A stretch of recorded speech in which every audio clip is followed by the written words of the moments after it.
Okay, so in this video we are going to manipulate some audio clips. If you right click on this grey area here or any of the grey areas in off of the timeline, so over here, you can actually see that it says insert audio track. So we can click that and it'll drop another audio track into Ableton for us. If we right click there again, you can see that the hotkey is Control T. So we can go Control T to drop in an audio track, or if we want to do it another way, we can go to Create, we can click Insert Audio Track. So there, the three different ways we can drop in new audio tracks. So let's begin by grabbing a loop. So I've already pre-selected this. It's a Truth hat loop, so I've navigated to that by going into my browser to where my samples are, then just opening up the pack in there, and I can grab that and I can pull it in, and I'm going to place it on the timeline right at the beginning, so on the first bar here. Cool. So this is a 4-bar loop. You can see up the top it goes from 1 and ends right at the beginning of the 5th bar, and down here we can also see that it goes 1, 2, 3, 4 bars and finishes right at the beginning of the 5th bar. Cool. So what we're going to do is we're going to look at ways how we can chop this up, move it around, and do all sorts of things. So when we are selecting a loop in the first place, if we want to actually select it to move it, we have to click it on the title. So this clip anywhere along this little bar here, we can grab and we can move it. If I click here and try and move, it's not going to go anywhere. So I'm clicking on that, I'm holding down the left button, and I'm dragging it to the area where I want it to be placed. Okay, so that is rule number 1. If you want to move something, always click on the title. It can be really confusing trying to whoa, why can I not move this if I'm selecting here? Reason being is because if I'm going to be selecting from here to here, that lets me actually select an area. So maybe if I'd like to make a cut, I can select a particular part of the clip rather than selecting the whole thing. Okay, so for example, if I put this back on the first bar and I want to cut 1 bar out of this loop, I can select from, I've right clicked, I've gone and set my grid to 1 bar. I can select from either the beginning, which is sometimes hard to do because it thinks maybe you're trying to select other things, but if you get it right, you can. Otherwise, you can do it backwards, so I can click from here and drag backwards that way. So the first thing I'm going to teach you how to do is how to cut this loop up. So you can select the area you'd like to cut, and you can go Control E. Okay, so that is a way to slice it. I'm gonna go Control Z to reverse what I just did, and I can select the area. Then I can right click and I can split. So that's doing the exact same function. Okay, so I've split it off, and you'll notice that down here when I do that, so I just Control Z that again. I'm gonna split again. I just want you to pay attention to this bottom bar. So when I select this and I split it, you'll notice that all of this area now grays out. And that's because what's visible on my screen is this part of the loop here. Okay, so if I Control Z and I go and I select this part and I right click and split, now we're looking here. And what it's also done is it's put this little triangle here. Okay, so what that triangle is the start marker. So it means for this clip, it starts at that point and it ends where the light gray goes back to dark gray. Okay, so if I want to simply just have this piece of audio and I don't want this whole part of the beginning and this whole part of the end, I can right click on that and I can consolidate it. So what that means is it's going to just make this clip just have this audio content and not all the rest. So if I right click and consolidate, now I've just got these hits, which are the ones that I can see in the clip that I've got selected. So that is how you would kind of make a new loop, if so to speak, or you want to just create, you just want to use this part of the loop, you don't want everything else, you can just consolidate it and you can grab that and you can pop it there and then you can use it however you'd like. So now we've cut a big hole in our loop, but maybe we want the loop to be the same way it was when we first pulled it in. We don't have to delete that and get rid of it and then pull it in again. What we can actually do is we can select the loop, and if we move our cursor to the end over top of the title, it will turn into a little bracket, and we can grab that bracket holding the left mouse button and we can pull it and we can make it a complete loop again.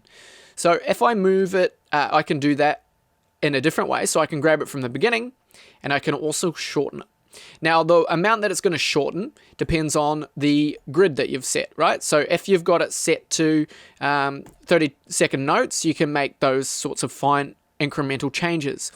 If you've got it set to 16th notes, or let's say quarter notes, then you can make those sorts of adjustments, right? And then obviously, if you turn the grid off altogether, you can make whatever adjustment you'd like. So that is how you can pull and shorten your clips. If you want to start the loop from a different point, you can, down here inside of the clip view, you can grab the beginning, and you can put the beginning wherever you'd like. So if you wanted the loop to, instead of starting at the 1, you can set it to start at 1.3. And you'll notice up in this view here, as I move that along, the clip's actually corresponding. Cool, so we know how to move our clips around. I'm just going to quickly go ahead and I'm going to chop the loop up and give you an idea of how I can sort of start making it my own. I'm going to set this to 16th notes just so I can make some fine cuts. I'm going to go ahead and maybe I'll just delete that and we'll work with the whole loop as it was originally. So here it is.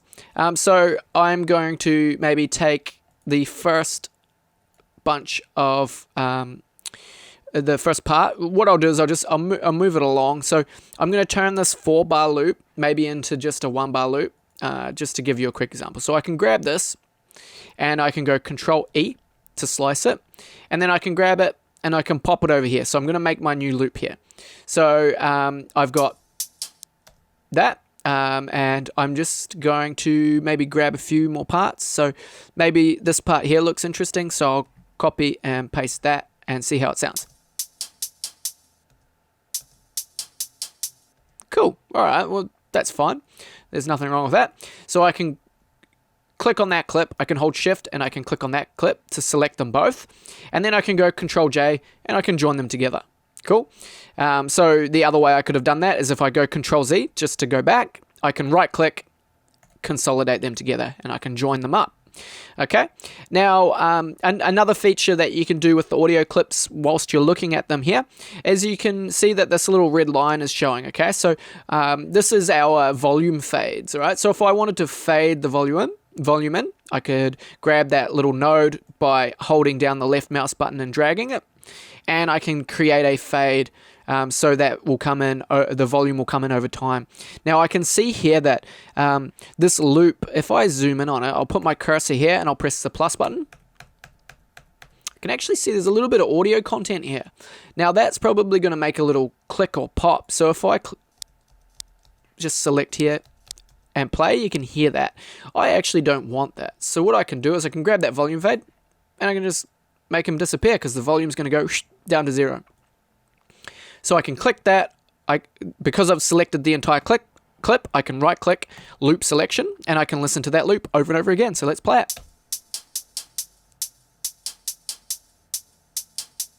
Cool. All right. Now what I can also do is I can consolidate that clip again, and it's going to save this volume information. So if I consolidate it, this is actually going to disappear.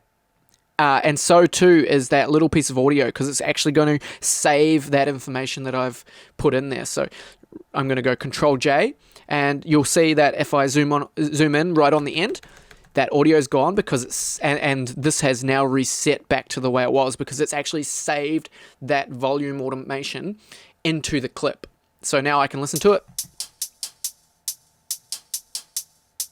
Cool. Great. So now what I'm going to show you is a couple of the other functions down here that we've got when we've got a clip selected. All right. So right off the bat, we've got these little buttons down the bottom here. Okay. So this will show and hide the sample box. So if I click that, that box disappears. If I click it again, it reappears. So this is the sample box. Okay. And then I've also got show hide envelope box. So that is the envelope box. Now I'll quickly run over this. We're not going to look at all of the features right now because some of them are going to get into the warping algorithms that Ableton has, and we will do a separate video dedicated to that because it's quite important to understand it on quite a deep level. So what we're going to do is we're going to just quickly look at what is displayed here, so we just can understand it, and then in the future we can break it down and really start manipulating it to our will, so to speak. So first of all, we've got the clip. We can turn the clip off. Now the clip's deactivated, and if I press play, there's no sound. Turn that back on. There it is. We've got the title here, so DDD_truth. Now, I can rename that if I'd like. I can click it, clicking the loop. I can go Control-R, hats. Cool. So I could name the clip hats, and then I could also name the channel hats. Cool. So now down here, hats.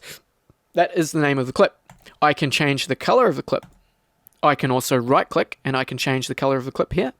I can also right-click on the channel and change the color of the channel. Okay, so you can color code everything to the way that you would like it. Next, we've got the time signature. Now, that's if we would want to manipulate the timing. We can do that up here, and we can do that down here. We are not going to mess with that for now. Next, we've got groove. Now, this is where if we were applying a particular type of groove to this hat pattern, it would show up under there. But at the moment, it says none because we haven't put one there. And we won't do that. We'll also do a video dedicated to groove because that's something that we really want to understand on a deep level.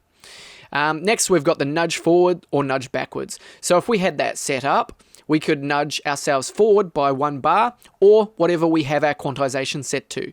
But it's not set up, so we are not going to be using that. Here, we have the sample box like we were talking about. We've got the name, and now this is the original name based on the destination that it come from. Cool. So that is still called truth. It is going to tell us the quality of the sample. So it's going to tell us the sample rate, the bit depth, and then whether it's mono or channel, stereo. We've got the ability to launch the sample editor, but I do not have one set up. We've got the ability to save this clip. We've got the ability to reverse the clip. So we can reverse it and we can listen to that. Cool. So that's a really cool way you can reverse particular things and do trippy things. What we could also do is we could say, okay, I've got all these going this way. I'm going to cut that guy out. So now I'm just selecting this particular area, and then I can reverse that. So I can have... So that's quite interesting. I'm going to Control-Z to remove that. I just wanted to give you an example. Cool. So we can reverse. We can make sure that we're always using high quality rate conversion. That should usually be ticked by default. If you're having problems with CPU load because maybe your computer's quite old, you could you could turn that off there so you were saving a bit of processing power. This can be used to save your clip into your RAM rather than it being pulled off your hard drive. So maybe if you're using still an old magnetic hard drive, you could get it to push all of your samples into the RAM so that it can quickly draw upon them. So you're not going to be suffering too much in terms of processing power or, not processing power, the time that it takes for your computer to draw the information from the hard drive and then play it. You've got transpose here. So this is going to pitch your sample up or down. So if I grab this dude and I scroll up, it's going to pitch it up. If I grab him and pull him down, it's going to pull him down. And it's doing that via semitones. So that's going to go at a maximum negative 48 semitones or positive 48 semitones. So let's listen to how that sounds. Cool. And if I go all the way down. Cool. So I can click this little arrow in the middle to set it right back to the beginning. We've got transposition again, but instead of being semitones, it's cents. So that's a finer adjustment. And then you've got the clip gain. So this is the volume of the clip. So I can adjust the volume of the clip by manipulating this. Okay. We've got warp. Now, warping is something that we'll be talking about in the warp video. So that's just where it is. And that gives you just so you know where it is. And then I can go to these parameters here, which mean I can half the tempo. So it plays it back really quickly, or I can double the tempo. So it's basically speeding up or slowing down my clip. So I can keep it at the original speed, or I can make it really fast or really long. Cool. And these are the warping features here. We will not go into that right now. So right here, we've got the clip start point, okay? So we can grab this or we can type in particular values. So it is referring to this little flag right here. So as I move the start point, you'll notice that the numbers down here move. Cool. And then obviously we've got the sample endpoint, which is this guy. And as I move that, it makes a clip.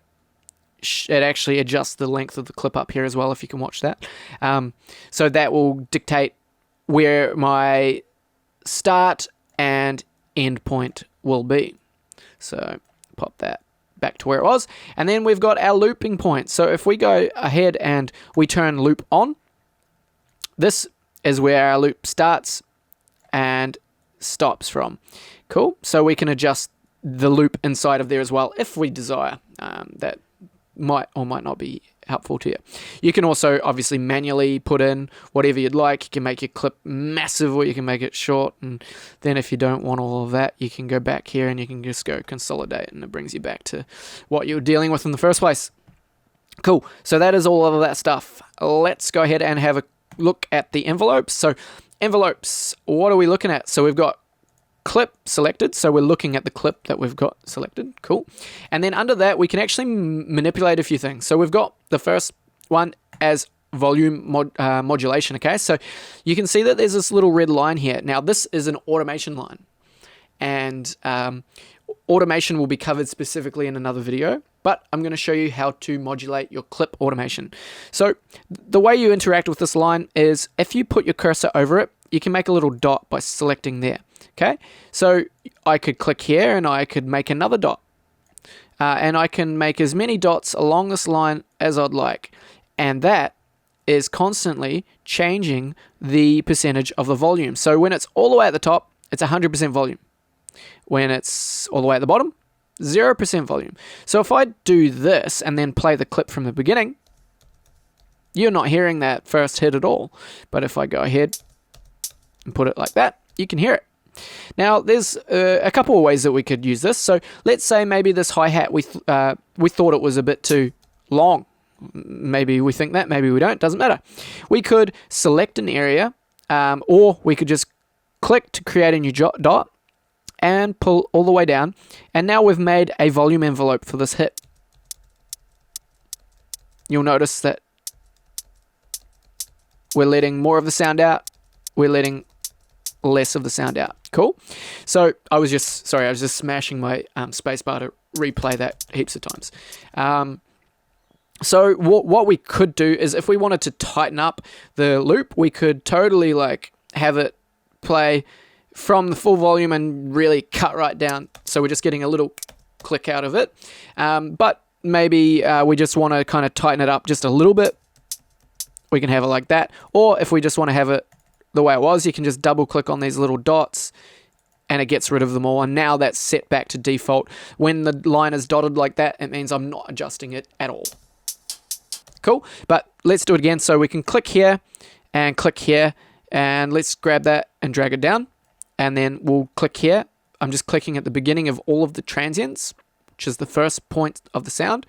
And I'm just going to modulate the volume. And you'll notice that it kind of will give the loop a bit of a different feel to what it had before.